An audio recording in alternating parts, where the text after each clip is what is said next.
에스라가 모든 백성 위에 서서 그들 목전에 책을 펴니 책을 펼 때에 모든 백성이 일어서니라. 에스라가 위대하신 하나님 여호와를 송축하매 모든 백성이 손을 들고 아멘 아멘 하고 응답하고 몸을 굽혀 얼굴에 땅에 대고 여호와께 경배하니라. 예수아와 바니와 세레바와 야민과 아굽과 사부대와 호디야와 마아세야와 그리다와 아사랴와 요사박과 하난과 블라야와 레위 사람들은 백성이 제자리에 서 있는 동안 그들에게 율법을 깨닫게 하였는데, 하나님의 율법책을 낭독하고 그 뜻을 해석하여 백성에게 그 낭독하는 것을 다 깨닫게 하니 백성이 율법의 말씀을 듣고 다 우는지라. 총독 느헤미야와 제사장 겸 학사 에스라와 백성을 가르치는 레위 사람들이 모든 백성에게 이르기를, 오늘은 너희 하나님 여호와의 성일이니 슬퍼하지 말며 울지 말라 하고, 느헤미야가 또 그들에게 이르기를, 너희는 가서 살진 것을 먹고 단 것을 마시되 준비하지 못한 자에게는 나누어 주라. 이날은 우리 주의 성일이니 근심하지 말라.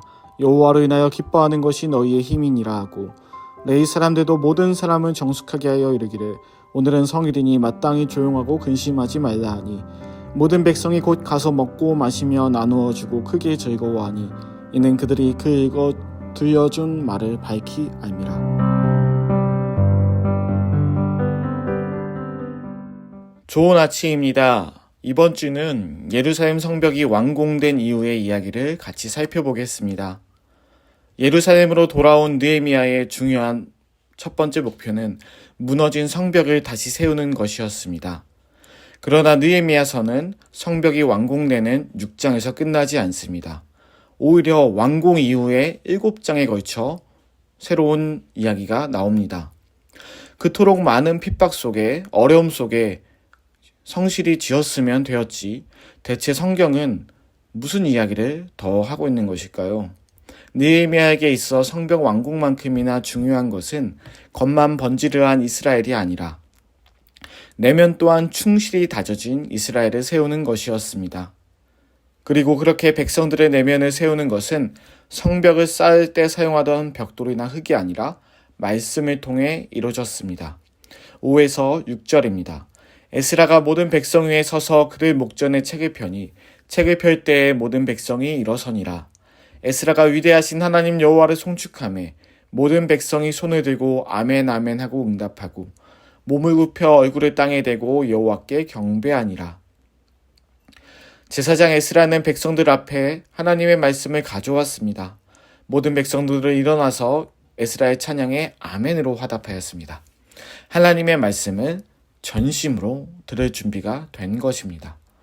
7에서 8절을 보면 말씀을 들을 준비가 된 백성들을 위해 레위 사람들이 나와 백성들에게 말씀을 들려주고 그 뜻을 깨닫게 해줍니다. 그리고 말씀을 듣고 깨달은 백성들의 반응이 대단히 인상적인데요. 9절 초반부에 이렇게 나옵니다. 백성이 율법의 말씀을 듣고 다 우는지라.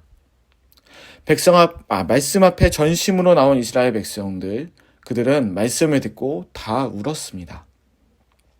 그동안 하나님의 말씀과는 동떨어진 삶과 현실 속에 살고 있었기 때문입니다. 이제야 하나님의 백성으로서 살아야 할 기준을 알게 되었기 때문입니다. 무너져 있던 것은 예루살렘의 성벽만이 아니라 본인들의 삶이었던 것이죠. 그동안 자신들이 비참하게 살아와야 했던 이유를 알게 되었습니다. 그래서 말씀을 들은 백성들은 울었습니다. 그러나 말씀은 이들에게 울음만을 주지 않았습니다. 말씀은 이들이 이제 하나님과 관계된 백성으로서 살 수 있는 길을 제시해 주었습니다. 그래서 느헤미야는 이들에게 슬퍼할 것이 아니라 기뻐해야 한다고 말했습니다. 10절입니다.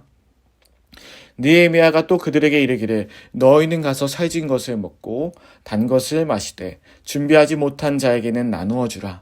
이날은 우리 주의 성일이니 근심하지 말라. 여호와로 인하여 기뻐하는 것이 너희의 힘이니라 하고, 말씀을 듣고 깨달은 백성들은 처음에는 울었습니다. 그러나 느헤미야는 말합니다. 슬퍼하지 마세요. 근심하지 마세요. 하나님으로 인해 기뻐하세요. 오늘은 하나님의 날입니다.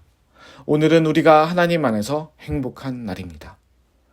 그래서 백성들은 슬픔의 눈물을 멈추고 12절에 가면은 크게 즐거워하는 날을 보냅니다. 말씀을 듣고 깨닫게 되었기에 이제 하나님의 날이 그들에게 관계 있는 날이 되었습니다. 그래서 말씀을 들은 그들은 과거의 아픔을 딛고 이제 하나님의 백성으로 서는 기쁨을 얻게 되었습니다. 하나님의 백성들은 이렇게 말씀을 통해 힘을 얻습니다. 말씀을 통해 이 세상을 올바로 바로보고 자기 자신을 바로보고 오랜 시간 씨름했던 문제를 해결할 수 있는 실마리를 찾게 되고 죄와 사망이 주었던 고통의 원인을 말씀을 통해 알게 됩니다. 동시에 말씀을 통해 깨달은 인생에 이제 하나님의 백성으로서의 삶이 시작됩니다.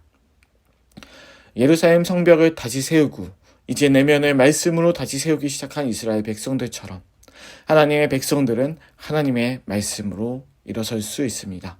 어려움 속에서도 많은 것을 소진한 상태에서도 꾸준히 힘을 내며 나갈 힘조차도 10절의 표현처럼 말씀을 통해 그 힘을 얻을 수 있는 겁니다. 근심하지 않고 기쁨을 얻는 힘, 그것이 바로 말씀에 있습니다. 오늘 우리가 아침부터 같이 나눈 말씀이 또한 우리의 하루의 힘이 되고 우리의 오늘의 기쁨이 되길 원합니다. 기도하시겠습니다. 하나님, 느헤미야는 성벽을 완공하고 이제 이스라엘 백성들의 내면을 세우기 시작했습니다. 그것은 말씀을 통해 이루어졌습니다. 말씀을 통해 그들은 자신들의 현재의 모습을 알 수 있었고 하나님 안에서 또한 기뻐하는 시간을 가질 수 있었습니다. 하나님, 우리에게 주어진 이 말씀이 우리의 오늘 하루의 힘이 되고 우리의 기쁨이 되길 원합니다. 말씀을 통해 오늘도 나의 삶 속에 마주칠 일들을 바라볼 수 있기를 원합니다. 말씀 안에 힘을 얻고 그 가운데 웃을 수 있는 하루가 되게 하여 주옵소서. 예수님의 이름으로 기도드립니다. 아멘.